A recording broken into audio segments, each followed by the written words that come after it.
A life of lessons.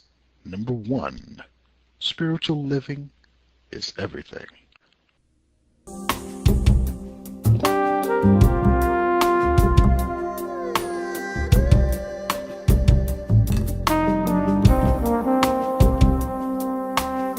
Well, this is now my 42nd year, 42 years of being on the earth. Unfortunately, at this point in time of my life, I feel I have not accomplished much. Nevertheless, as the saying goes, God is not finished with me yet. The Eternal has blessed me to still be alive. That's what's important, because when you're dead, there is nothing you can do.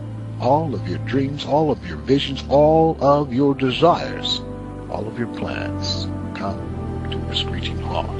And if you have made many mistakes, that is, many in the billions, countless blunders that were committed by your hands, since you're still alive, there is still hope. Bless yourself by repenting and cleaning up your mess. You can turn around from going the wrong way and start going the right way. All hope is not lost. The fact that the breath of God remains in you means a faithful success remains in your grasp if you repent. You can still do what is right and good and pleasing in God's sight. Being alive is everything. As the Creator says in His Word, verse 4, anyone who is among the living has hope. Even a live dog is better off than a dead lion. Ecclesiastes chapter 9, verse 4, New International Version. There is no substitute. There is nothing on the earth that can compare with the gift of being alive. It doesn't matter whether you are rich or poor, whether you are riding high on the tops of the clouds with everything going your way and you seem to do no wrong, or if it is the very opposite and depression has thrust you deep down into the depths of the earth, where you are imprisoned in a dark, gloomy dungeon, and things seem to never go your way. Again, being alive makes all the difference. The Eternal points out many benefits within His Word to back up this fact. Verse 5, for the living know that they will die, but the dead know nothing. They have no further reward, and even the memory of them is forgotten. Verse 6, their love, their hate, their jealousy have long since vanished. Never again will they have a part in anything that happens under the sun. Ecclesiastes chapter 9, verse 5 to 6, New International Version. This is one of the fundamental understandings that is lost on those who threaten to commit suicide, and certainly lost on those who succeed. This success in death should not be confused with anything good. Lack of vision leads suicidals astray, carries them away, leaving and deceiving them to their own demonic devices of solving their own problems. When anyone is suffering in life, only lawful solutions breed long-lasting success. Seeking false pursuits of peace by way of murdering thyself literally murders any chances of seeking and finding any resemblance of peace, even in death. Let us briefly touch on this deep, dark subject, and I hope to dispel some of the many deceitful lies surrounding death. Rid from your minds misleading manure manufactured in the hearts of mankind, deceitfully placed there by wicked spirits in high places. Whether you are in a physical prison cell designed, manufactured, and created by men, or a spiritual prison cell designed, manufactured, and created by you, in prison you will remain until you are freed with truth. The truth shall set you free. This is not just some saying, but a bodacious blanket statement, a fact from the Omnipotent One who reigns supreme. Verse 31, to the Jews who had believed in him, Jesus said, if you hold to my teaching, you are really my disciple. Verse 32, then you will know the truth, and the truth will set you free. John chapter 8, verse 30 to 32, New International Version. The truth is, your life is a gift from the supreme giver of life. So significantly important is your life, you, by your own hand, or hatefully by someone else, must not take your life by premature destruction. It will not prematurely end on its own. If the giver of life intended your life to end at any time, he would simply take back the breath of life which the Almighty personally placed in you to live and not die, to thrive and not wither. This is a fundamental understanding you must know and inculcate within your life. Decades before the tribulation age of 42, sincerely beseech the Lord for help, and assured significant help is what you will receive. Don't commit the unthinkable. Contemplating the act of suicide is simple enough.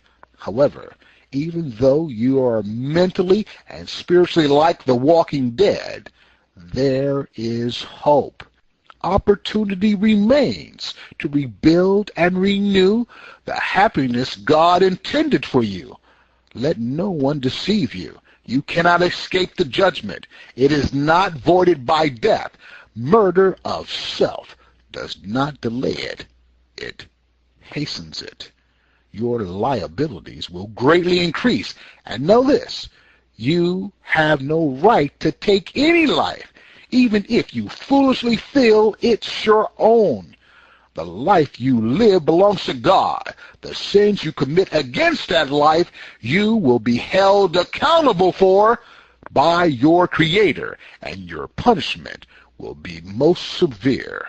Therefore, live as your Creator intended you to. Beseech your Maker. Ask for His divine guidance and direction for your life. Grow in the grace and knowledge of the Eternal. He will free you from all aches, all pains, all prisons, whether in your mind or in a physical prison manufactured by men. A very sad, sinister film on suicide is not suitable for anyone to see, no matter what age. This is a film on children in Japan committing suicide at an alarming rate. Book banner picture displays the Suicide Club, showing, sadly, children jumping off buildings and as groups in front of fast-moving train cars. This is a demonic look at deceived minds going the wrong way of the evil one. Age of 42 author.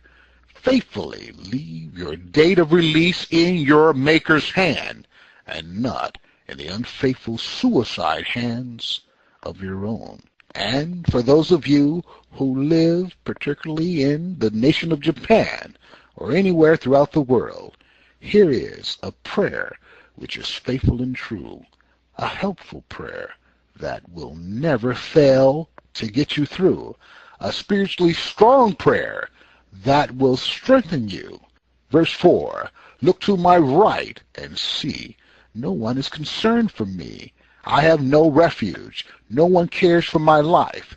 Verse 5, I cry to you, O Lord. I say, you are my refuge, my portion in the land of the living. Verse 6, listen to my cry, for I am in desperate need. Rescue me from those who pursue me, for they are too strong for me. Verse 7, set me free from my prison, that I may praise your name.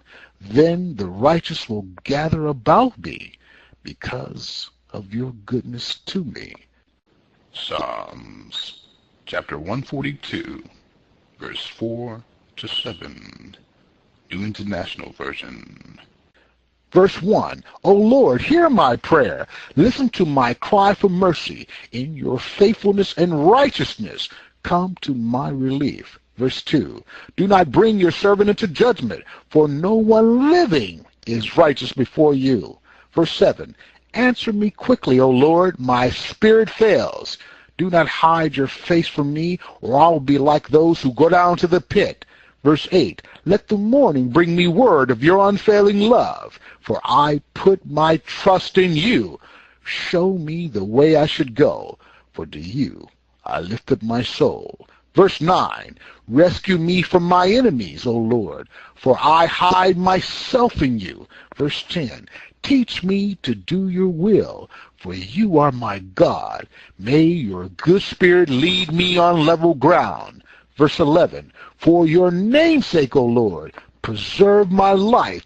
In your righteousness, bring me out of trouble. Verse 12, in your unfailing love, silence my enemies. Destroy all my foes, for I am your servant. Psalms, chapter 143, verse 1 to 2, 7 to 12, New International Version. In the name of the eternal Creator God, I pray, so be it. Amen.